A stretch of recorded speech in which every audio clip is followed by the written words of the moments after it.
Lo dijo en la primera hora. Muy bien, 8:33, de verdad. Uno se ríe leyendo algunas cosas, pero bueno. ¿Qué les diré? Así mismo es esto. La libertad de expresión es parte de... Yo valoro siempre la libertad, valoro las críticas, valoro los comentarios positivos, no los insultos. Ya saben que los insultadores no les paramos bola en este espacio. Pero se leen algunas cosas en el chat, créanme. Hay que poner una llamita, un fueguito ahí, el emoji del fueguito en el chat. Bueno, estamos en la recta final de nuestro espacio a las 8:34 y me voy a enlazar con Carolina Orozco. Ella es la presidenta de la Cámara de Minería. Carolina, ¿cómo le va? Bienvenida, buen día. Le saluda Fabricio Vela. Fabricio, buenos días, ¿cómo estás? Qué gusto estar hoy en este espacio. Igual hola a todos los que nos están escuchando. Gracias a Carolina, vamos a conversar con ella. Digamos, ya han pasado un par de semanas desde las elecciones, el proceso electoral del 20 de agosto. Hubo 2 consultas populares, la del Yasurí que fue nacional, pero tuvimos una local en Quito, metropolitano y también las parroquias del noroccidente, sobre las 4 preguntas vinculadas a la posibilidad de generar actividades extractivas de minería metálica en la zona del Chocó Andino. La una pregunta tenía que ver con minería artesanal, pequeña minería, mediana minería y minería a gran escala. Y en las 4 preguntas el porcentaje fue similar, 60%, a favor de que se prohíba la actividad de minería metálica. 2 semanas después del proceso electoral, ¿cómo analizan ustedes el pronunciamiento popular, Carolina, y qué podría pasar con el sector? Bueno, es una excelente pregunta, Fabricio, y en efecto, los resultados, las 4 preguntas fueron de un 60-40 aproximadamente, y para nosotros lo que denota esto es que como industria debemos empezar a trabajar más cercano a la gente, en explicar qué es la minería, cuáles son los beneficios y sobre todo derribar estos mitos que existen alrededor de nuestra industria. Yo creo y escuchaba días antes de las votaciones a muchas personas que decían, yo voy a votar que sí, porque quiero que se proteja el ambiente. Y claro, yo en los espacios que podía explicaba y decía, votar por el sí significa prohibir una actividad legal.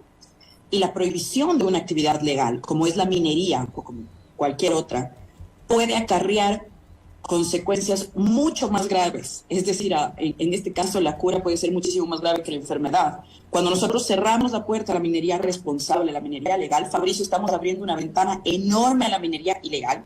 Y eso es lo que hoy por hoy podemos estar enfrentando en el noroccidente de la ciudad de Quito.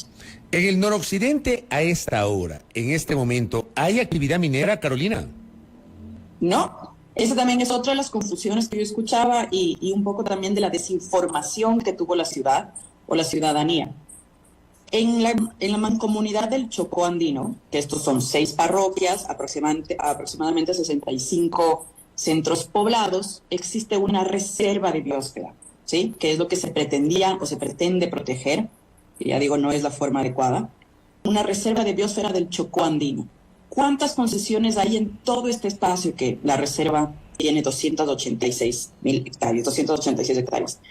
Es fácil, son 12 concesiones mineras, de las cuales ninguna, Fabricio, está en la fase de explotación. Todas, absolutamente todas, están en fase de exploración. Es decir, ni siquiera están haciendo actividades hoy por hoy de sacar minerales para producir. Entonces, cuando en las campañas yo escuchaba es que el agua de la mancomunidad está contaminada por minería, yo decía, ¿qué minería? Había incluso una publicidad que decía, a mí me asusta un nativo de la zona, decía, a mí me asustan las detonaciones. Decía, ¿qué detonaciones? Si no hay actividad minera. Una cosa es que estén adjudicadas, otorgadas esas concesiones, y otra que estemos haciendo minería, y ahí minería no hay. Entonces, si es que se escuchan detonaciones, si es que eso es verdad, y no perseguía solo desinformar a la población, hay que tomar acciones porque significa que hay minería ilegal, y eso es gravísimo. Nosotros revisamos con algunas universidades el monitoreo de agua que se hace en esa zona, por ejemplo, Fabricio. ¿Y a qué conclusión llegó, por ejemplo, la Escuela Politécnica Nacional en un estudio que hicieron junto a algunos estudiantes? Que sí existe contaminación del agua en los ríos principales de la mancomunidad. ¿Pero de qué están contaminados? Principalmente de aguas negras y grises. ¿Qué quiere decir esto? Que el agua de las casas, de los hoteles, de los baños, de las cocinas, está yendo directamente a los ríos sin ser tratada. No existe contaminación por minerales de minería porque no hay minería, repito, pero sí hay una grave contaminación con respecto a aguas negras y grises en esos recursos. Pero las actividades de exploración, usted nos ha aclarado que no hay explotación, pero sí exploración. ¿La exploración no implica también o no tiene algún tipo de incidencia en el ambiente de la zona, Carolina? Claro que sí, pero hay una gran diferencia. Las actividades de exploración, Fabricio, son consideradas de bajo impacto ambiental. ¿Quién lo categoriza así? El propio Ministerio del Ambiente. Y a nivel mundial, de hecho, son categorizadas como de bajo impacto porque no son invasivas.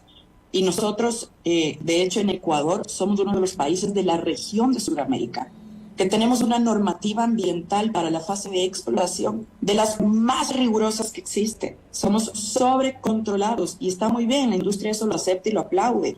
Es decir, toda actividad del ser humano, Fabricio, causa un impacto. Y yo le estaría mintiendo si le digo, la exploración no causa ningún impacto.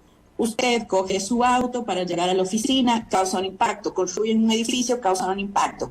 Todos causamos un impacto.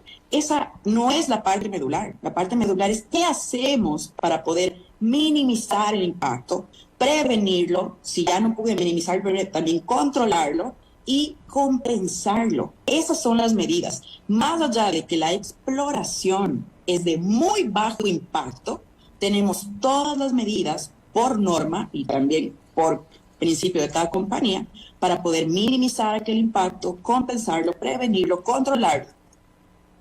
Pero mire usted, me está escribiendo mi colega Esteban Yerobi, colega periodista, quien es editor de una revista digital que se llama Noroccidente Relax. Y me dice lo siguiente, me dice que con su revista pueden hacer un recorrido por mineras que están operando en los sectores de Maspi o Pachijal, entre otras. Dice, podemos mostrar cómo la gente está en permanente vigilia y se puede presentar colectivos para hacer un recorrido por sitios afectados por la minería. O sea, me está diciendo mi colega que tiene su actividad comunicacional en el noroccidente, que sí hay actividad minera, contrario a lo que usted dice, Carolina. A mí me encantaría, de hecho, soy una de las personas que llama a que vayamos en conjunto a poder hacer un recorrido, porque también hay que diferenciar entre qué actividades son las que están pasando ahí. Si es que esas actividades son de minería ilegal, entonces el gobierno tiene que tomar acciones, y ahí no es el Ministerio ni de Ambiente ni de Minería. Si es que esas actividades están sucediendo, pese a lo que nosotros como Cámara de Minería tenemos información de que las de exploración ni siquiera están ahí sucediendo, no están haciendo actividades, vamos. Y asimismo llamamos y conminamos a las autoridades a que nos acompañen. Porque de hecho, Fabricio, si es que estas actividades son de minería ilegal, es mucho más grave de lo que más allá del plebiscito del 20 de agosto puede derivar.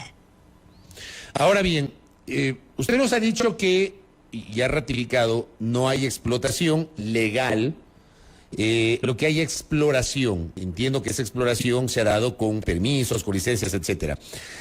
Se supone que con el resultado de la consulta ya no se puede seguir haciendo exploración, o si se sigue haciendo, ya no se podría pasar de la fase de exploración a explotación en la zona. Carolina Orozco.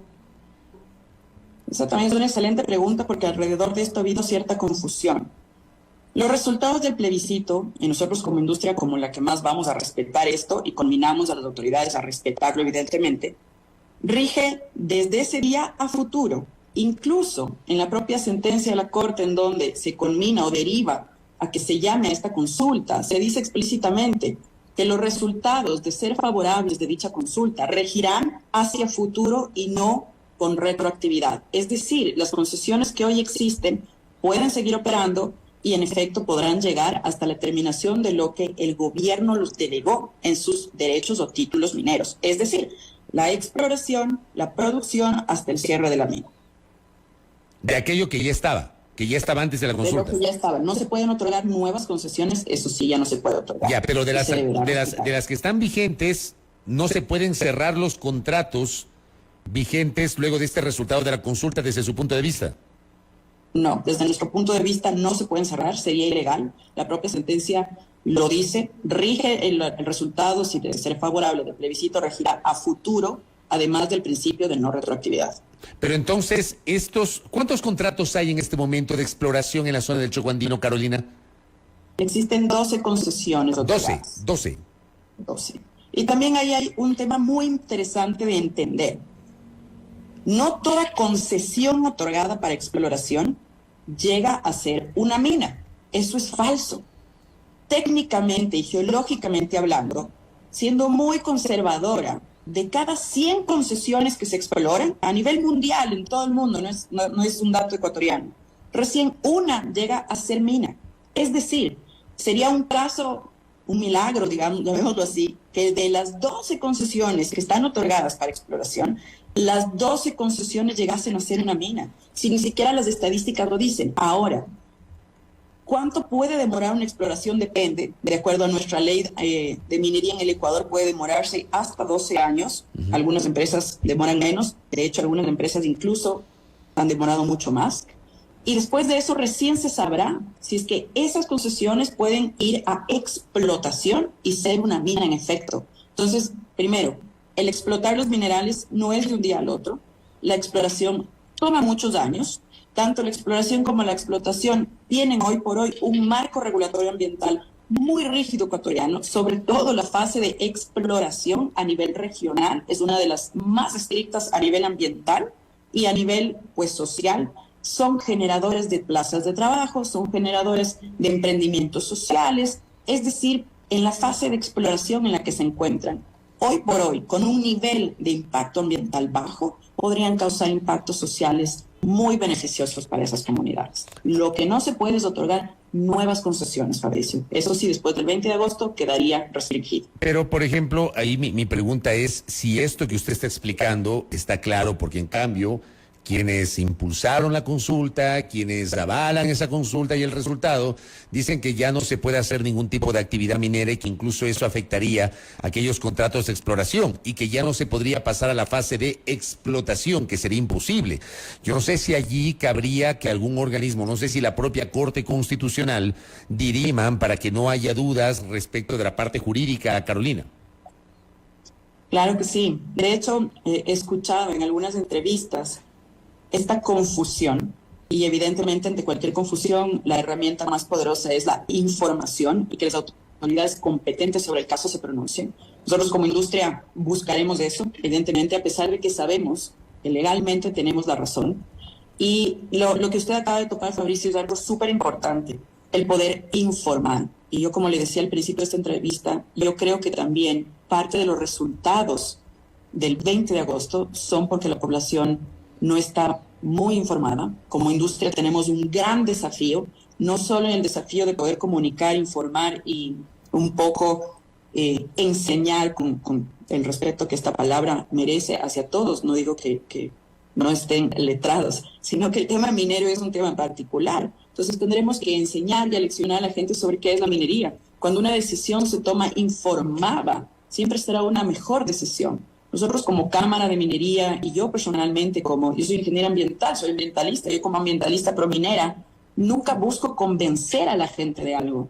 Todo lo contrario, yo busco que la gente se informe, para que una vez informada pueda entender y que esto pueda derivar en su propio criterio. En este caso, tanto de si se puede o no se puede, habrá que informar, también combinar a las autoridades competentes a que se pronuncien, y con respecto al resto de lo que pueda pasar, tanto en Quito, en Pichincha, como en el país, con respecto a la minería, yo creo que todas las empresas e industrias tenemos este gran desafío de poder comunicar, de poder llegar a territorio para explicar qué es la minería. La falta de entendimiento es una de las cosas que más afecta a la industria porque creen que somos como un monstruo cuando podemos ser un perfecto aliado. No tenemos que elegir entre o agua o minería, ambiente o minería, y se lo dice una ambientalista prominera. Las cosas se pueden hacer bien. No en todo sitio en el Ecuador se puede hacer minería, por supuesto que no. Tendremos que llegar a consensos en donde sí, en donde no. Pero hoy por hoy, Fabricio y yo invito a todos los ciudadanos a que en lugar de elegir entre si queremos o no minería, elijamos qué tipo de minería queremos, porque la minería es una realidad. Quien esté sentado sobre oro, en algún punto lo va a sacar. ¿Y quién preferimos que explote ese oro? O una empresa responsable, o mineros ilegales. Pero si la es- decisión no si está es- en si queremos o no explotar. Ya, pero si es, digamos, si es así como usted comenta, Carolina, ¿por qué entonces la oposición de muchos sectores? ¿Por qué perdieron la consulta del Chocó Andino si es así como usted dice? ¿La falla de quién es? ¿La falla es de ustedes que tal vez les ha faltado socializar con las comunidades? ¿De quién es el problema entonces, Carolina? Puede ser, y no voy a decir que la principal falla sea solo la comunicación, pero en efecto creo que esto nos ha traído una lección a todos. Pero yo también pongo a consideración algo. Los movimientos, y que también cuya postura yo respeto muchísimo, que son antimineros, muchos de ellos tienen recursos económicos enormes, largo más grandes de lo que la Cámara de Minería puede tener. La Cámara es un organismo sin fin de lucro, evidentemente. Y esto se ve, por ejemplo, cuando nosotros como Cámara nos registramos ante el CNE para poder hacer una campaña publicitaria por el no, únicamente fuimos 2 organismos sin fines de lucro los que pudimos acceder a esos fondos y registrarnos en el CNE. Del otro lado hubieron 7 u 8, si no me equivoco, digamos que fueron 7. Es eso lo que hoy por hoy nosotros nos damos cuenta y nos queda como industria como una lección. Hay que informar a la gente y, repito, no convencer, informar para que informados puedan tomar las decisiones adecuadas. Dentro de la campaña por el sí y por el no, antes del 20 de agosto, Fabricio, yo creo que fue una competencia no equitativa. O sea, 7 organismos versus 2 organismos. Además que conocemos que muchos de esos organismos, ONGs, tienen recursos económicos enormes, mucho más grandes de lo que la Cámara puede tener. Entonces usted ve en las producciones, los videos, la publicidad que ellos hacen y mucho de eso desinformando a la población. Nosotros con el presupuesto que manejamos no podríamos llegar a hacerlos. Es así de sencillo. Y con esto cierro un aporte de otra ingeniera ambiental que está en sintonía, Carolina Zurita, otra Carolina también, me dice: la falta de presencia del gobierno de definiciones en el sector desde siempre han llevado a la dicotomía de minería legal o ilegal, cuando es totalmente cierto que si hay sectores que no se deben explotar, pero el Estado en los últimos 20 años ha sido incapaz de establecer parámetros y estándares claros. ¿Usted coincide con esta lectura, Carolina Orozco? De hecho, sí, y bueno, y conozco a Carolina de algunos años, qué gusto. Sí, en efecto, la falta de presencia del Estado, la falta de una política de Estado que diga, sí, vamos a hacer minería, pero no cualquier tipo de minería, sino una minería responsable. Y repito, como le dije hace unos minutos, no en cualquier sitio del Ecuador, sino en estos sitios. Es decir, una claridad, que la cancha tenga las reglas súper claras, dónde sí podemos, dónde no podemos. Repito, no todo espacio del país debe ser concesionado, por supuesto que no. Pero tampoco podemos prohibir la minería en los espacios por el desconocimiento y por el miedo a la falta de capacidad de control del Estado. Que en efecto, coincido con Carolina, es uno de los principales enemigos que tenemos la industria responsable, porque la falta de presencia, la falta de capacidad del Estado de control en territorio hace que la minería ilegal crezca. Y cuando la minería ilegal crece a tal volumen, como por ejemplo pasó hace un año, meses, todavía sigue pasando en Buenos Aires, se vuelve algo incontrolable. Y la gente en su percepción piensa que eso es minería, cuando no, eso es un delito. La minería responsable lo que hace es generación de trabajo, generación de beneficios, tributo, recaudación. La minería ilegal es todo lo contrario. Eso, Fabricio. Correcto. Carolina Orozco, gracias por el tiempo y por su visión en torno a los temas de la minería y el resultado de la consulta del Chocó Andino. Muy amable.